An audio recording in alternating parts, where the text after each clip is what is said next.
ആഗോള കത്തോലിക്ക സഭയുടെ പരമാധ്യക്ഷൻ ഫ്രാൻസിസ് മാർപ്പാപ്പയ്ക്ക് വിട. വത്തിക്കാനിലെ സാന്താ മാർത്ത വസതിയിൽ ഇന്ത്യൻ സമയം രാവിലെ 11 മണിയോടെയായിരുന്നു അന്ത്യം.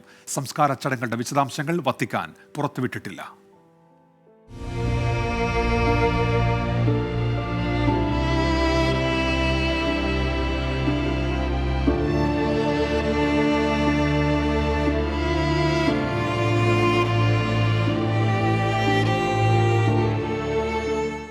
സ്നേഹത്തിന്റെയും ചേർത്തുപിടിക്കലിന്റെയും പ്രതിരൂപം, മാനുഷിക മൂല്യങ്ങൾ ഉയർത്തിപ്പിടിച്ച മഹായിടയൻ ഫ്രാൻസിസ് മാർപ്പാപ്പ ലോകത്തോട് വിട പറഞ്ഞു. സെന്റ് പീറ്റേഴ്സ് ബസലിക്കയുടെ പ്രധാന ബാൽക്കണിയിൽ ഈസ്റ്റർ ദിന സന്ദേശവുമായി ഫ്രാൻസിസ് മാർപ്പാപ്പ എത്തിയപ്പോൾ വിശ്വാസി സമൂഹം ആഹ്ലാദത്തിലായിരുന്നു. എന്നാൽ മണിക്കൂറുകൾക്കകം ആ വിയോഗ വാർത്ത ലോകത്തെ തേടിയെത്തി.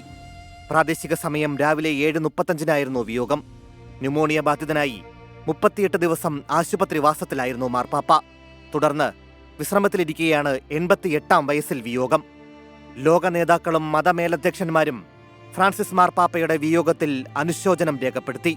സംസ്കാര ചടങ്ങുകൾ ലളിതമായിരിക്കണമെന്ന് മാർപ്പാപ്പ നേരത്തെ നിർദ്ദേശം നൽകിയിരുന്നു.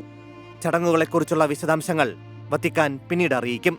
News desk 24.